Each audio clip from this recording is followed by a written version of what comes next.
ঘটনা কিন্তু পুলিশ বক্সের ঠিক 100 মাস সামনে ঘটেছে। অথচ সেখানে কোনো পুলিশই নাই। শোনো, আমরা এখান থেকে চলে যাব, যে টোকাই মারছে এদিক দিয়ে পালাইছে না, 12 ঘন্টার ভিতরে অ্যারেস্ট করতে হবে। বহিরাগতদের আক্রমণ আমাদের একজন হলে বহিরাগতরা ক্যাম্পাসে অস্থিরতা করতেছিল, আমাদের একজন হলের ভাই সেখানে বাধা দেওয়ার কারণে সেই টোকাই আরো কয়েকজন টোকাইকে ডেকে এনে তার উপর নির্মমভাবে হামলা চালায়। আমাদের সেই ভাই বর্তমানে হসপিটালে অবস্থান করছে। আমরা আমাদের ক্যাম্পাসে নিরাপত্তা চাই। কেন একজন ক্যাম্পাসের স্টুডেন্টকে, কেন একজন হলের শিক্ষার্থীদেরকে বাইরে টোকাইয়ের কাছে হামলার শিকার হতে হবে? তার পার্টস এবং মোবাইল ফোন টোকাইয়েরা ছিনিয়ে নিয়ে গেছে।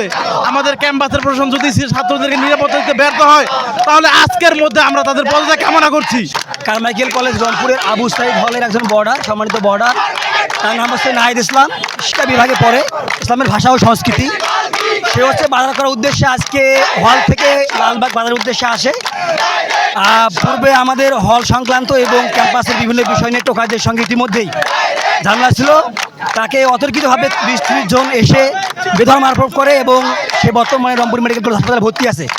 আমাদের বর্তমানে চাওয়া হলো বারংবার এই ঘটনার পুনরাবৃত্তি হলেও প্রিন্সিপালের পরিবর্তন হয়েছে, প্রশাসনের পরিবর্তন হয়েছে, রংপুরের ডিসি সহ অন্যান্য প্রশাসনিক কর্মকর্তার পরিবর্তন হয়েছে, কিন্তু শতবর্ষী কলেজ হওয়ার পরেও কারমাইকেলের আমল কোনো পরিবর্তন হয়নি। দেখেন, এত শতবর্ষী কলেজ, এত বড় বৃহৎ সর্ববৃহৎ কলেজ হওয়া সত্ত্বেও অরক্ষিত অবস্থায় পড়ে আছে এবং মূল গেট সহ কোনো গেটই এখন পর্যন্ত নেই, যার পরিপ্রেক্ষিতে বহিরাগতের আনাগোনা প্রতিনিয়ত বাড়ছে। এবং শুধু আজকে ঘটনা নয়, প্রতিদিন অসংখ্য এই প্রতিষ্ঠানের শিক্ষার্থী বহিরাগত টোকাই এবং অন্যান্য সন্ত্রাসীদের দ্বারা ক্ষতিগ্রস্ত হচ্ছে, আক্রান্ত হচ্ছে। আমাদের চাওয়া হচ্ছে প্রিন্সিপালের আশ্বাস নয়, আমরা এর চূড়ান্ত বাস্তবায়ন চাই, যাতে করে আর কোনো শিক্ষার্থী আমাদের ক্যাম্পাসে এসে ক্ষতিগ্রস্ত নয়, আক্রান্তের শিকার না হয়। পুলিশ বক্সটা আছে, এটা সম্পূর্ণ অকার্যকর।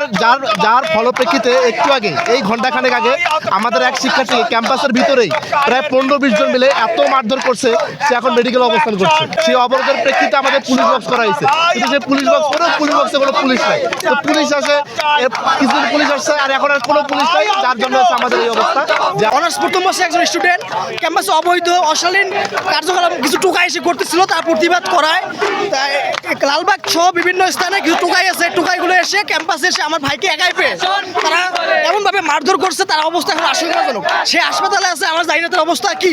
শিক্ষার্থীদের সার্বিক ব্যবস্থা নিতে আমার কোনো আন্তরিকতার ঘাটতি নাই, এবং আমি এই যে এখানে ওসি মহোদয় আছেন তাকে বলছি, এবং পুলিশ কমিশনার মহোদয়কে আমি আজকেই অবহিত করছি, এবং আমি লিখিতভাবে অবহিত করব যে প্রয়োজনীয় ব্যবস্থা নেন। জড়িত তাদেরকে আমরা দ্রুত গ্রেপ্তার করে আইনের ব্যবস্থা।